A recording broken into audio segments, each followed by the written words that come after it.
welcome back to another round of Basis Picks.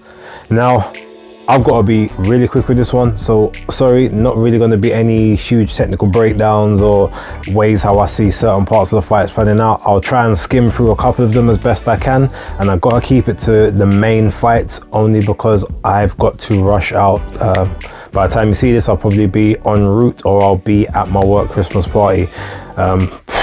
I don't even know what I'm wearing yet, so yeah, that should be fun times. Anyway, without further ado, let's get into the first card of the weekend, which is the Matchroom card. So I know I said main events and co-mains only, but I am actually a little bit interested in the JJ Metcalf and Courtney Pennington fight.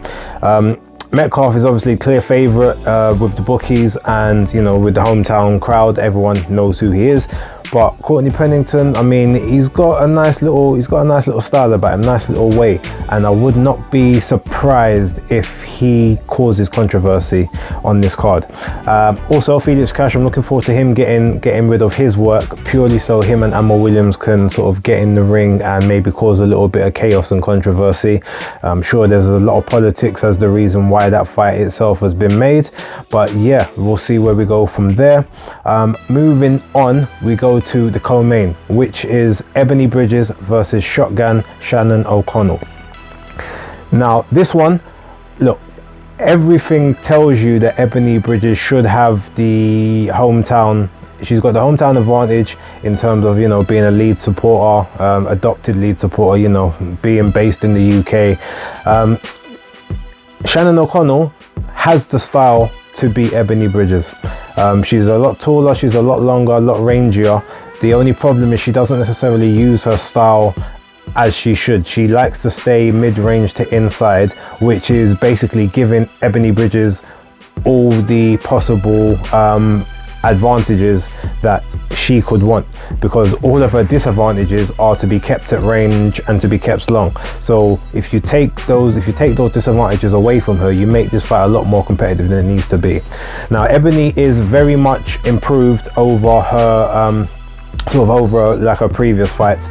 You know, beating Maria Cecilia Roman was a very impressive fight and a very impressive victory, but if you look at that, Roman was kind of on the way down in her career, whereas you've got Shotgun Shannon O'Connell. She's pretty much taken the O's of several prospects in recent times, Taylor Robertson being one, you know, Sugar Neeks, Shanika Johnson being another, who's actually now gone on to reign as the IBF world champion at super bantamweight. So with that being said, you have to say that the momentum, I feel, is with Shannon O'Connell. She's fought more recently than Ebanie of late, and it's one of those fights where Ebanie's gonna get anything close on the cards, so Shannon O'Connell's going to have to basically do double the work to ensure that she gets this. Now, I wouldn't be surprised if she actually catches Ebanie with something and drops her, but on the other hand, she won't be able to KO Ebanie. She's too tough, and she tucks up too well to get stopped in this fight.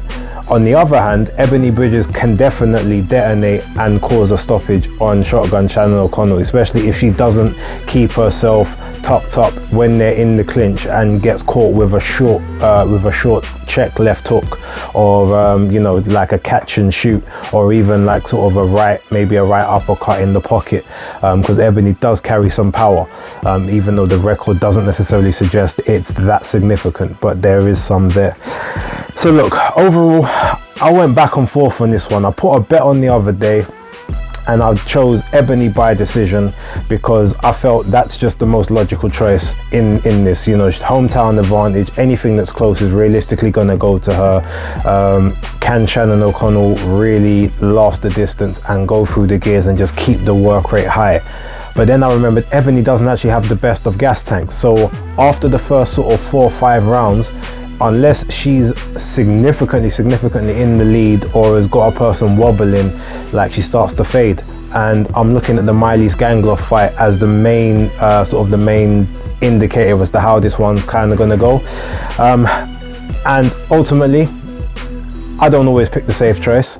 and this is also not going to be one of those occasions. I've seen enough of the two of them in the press conference, the head-to-head. I've seen enough of the training. I've seen a lot more of Shannon O'Connell over the years. She's never quite hit the heights of the you know, sort of the world championship, but Ebanie got there a lot quicker than expected. So was she truly ready for it? We're going to find out. But on this occasion, I'm going for shotgun Shannon O'Connell on points to basically outwork and outlast Ebanie, potentially hurt her. She won't get her out of there, but I do see her actually getting the victory by way of points. So that's the way I'm going to go. In terms of the main event, now this one is highly interesting, but to keep it short and sweet, Josh Warrington, his best bets is to use his height and reach and his size advantage, because Luis Alberto Lopez is a very small featherweight. He came in at about 124 on the scales, so he definitely doesn't struggle to make feather. He's probably slightly too big for super bantam, but he's just not quite big enough for feather in that sense. That being said, he's an extremely skilled technician. He works hard, and he's got very wide stopping power. He does throw punches quite wide, so Josh's best bets is probably to try and fight in bursts, stay more on the outside, hit a move, you know, catch him with a couple flurries, then get out of the pocket before those looping left and right hooks come in. Josh Warrington doesn't necessarily always do that, and I know that we're going to have to watch out for the head. I'm sure there's going to be numerous head clashes in this fight, especially if Josh is having a bit of a tough time in there. And whether he gets the protection or not, I'm not sure. That being said, I'm looking at this fight and I just see too much advantages for Lopez, being sort of the younger guy, the naturally smaller guy, which means he's not having to boil himself down to make featherweight, so he'll be a lot more comfortable and a lot more you know, energized in the ring than I think Josh will. The crowd might be on the side of Josh. We don't know if that's gonna sort of get him G'd up or not, but also with the fact of his mind is on that big night in Vegas, or the Ellen Road fight and all of, you know, sort of those kind of big events and those possible unifications. I'm not gonna think he's overlooking Lopez, but he's got more pressure to just get out of this fight and then get on to the next big thing. That being said, I've looked at enough of Lopez, enough of what he does well to conclude that I believe he actually is going to stop Warrington at some time in this fight. He might end up cracking his jaw, same as Kiko Martinez and Lara did in the first fight. And I think Warrington may get to a point where he feels that there's no point continuing in the fight and either gets stopped or he gets dropped and the ref ends up waving the fight off. That's my prediction, so I do think it's going to be Luis Alberto Lopez by a stoppage KO victory to take the IBF Featherweight Championship.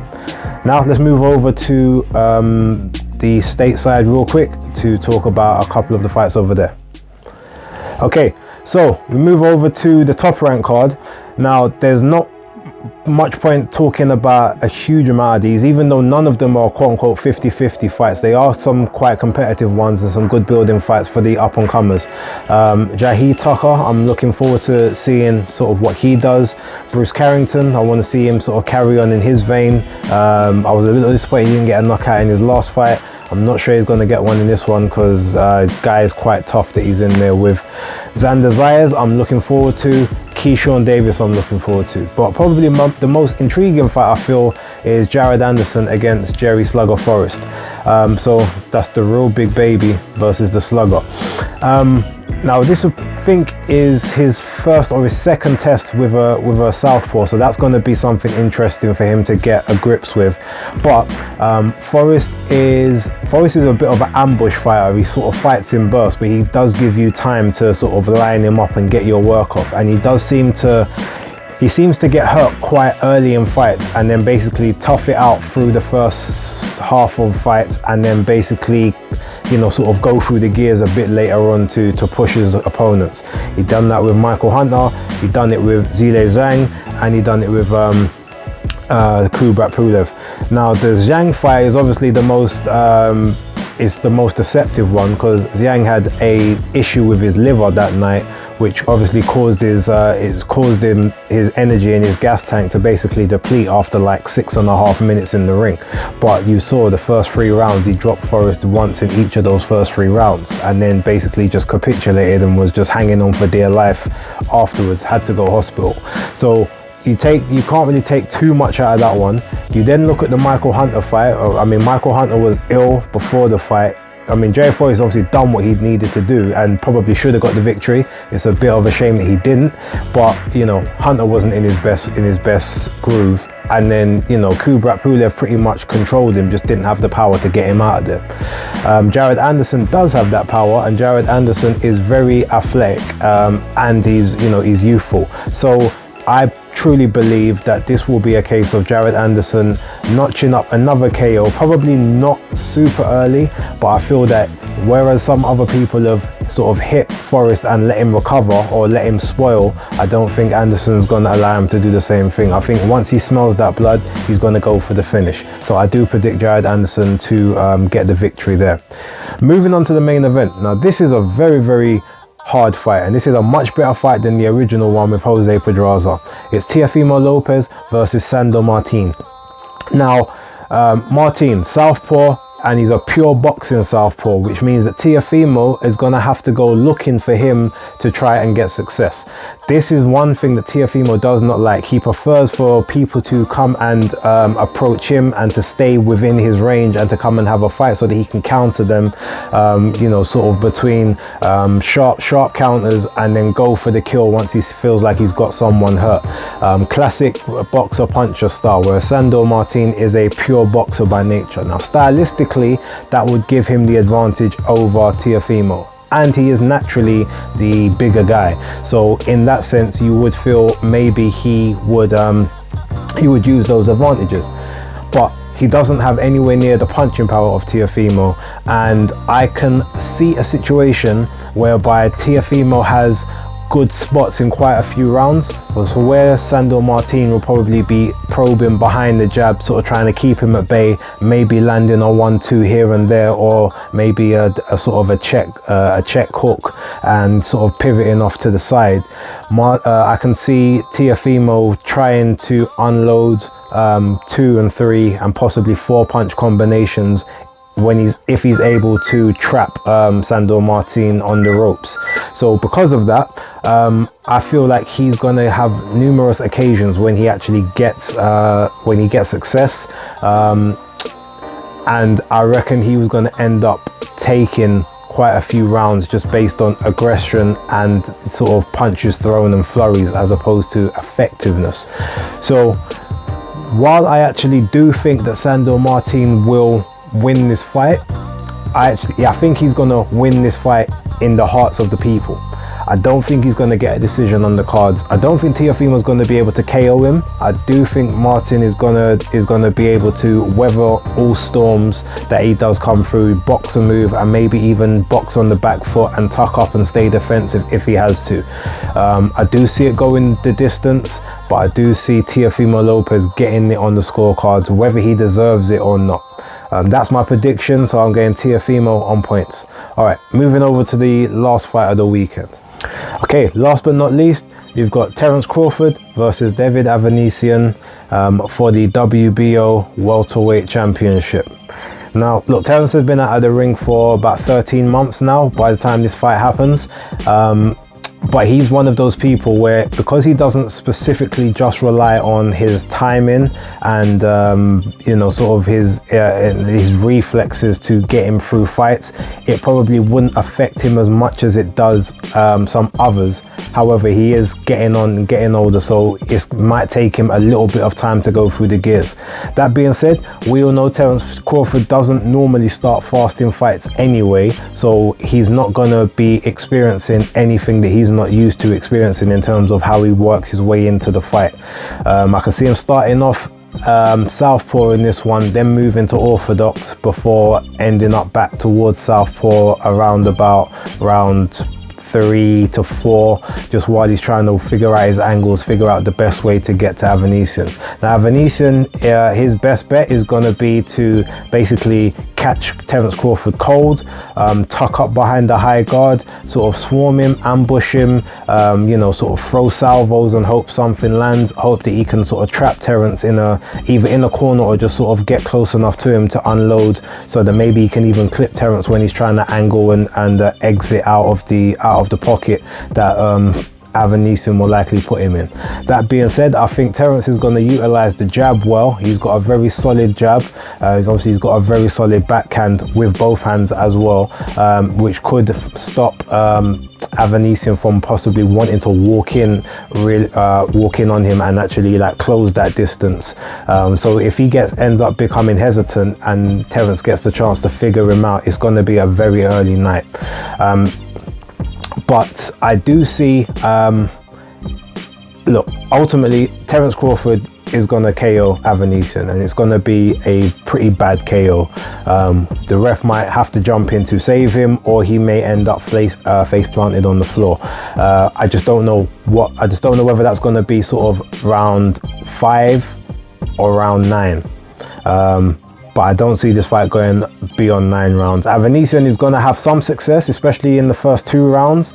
But I think after sort of the 3rd, maybe the 4th, once Terence has figured out exactly how he's going to attack this, yeah, at that point I don't see it going much further. You know, Avanesyan was KO'd by Kavialaskas, Terence Crawford KO'd Kavialaskas.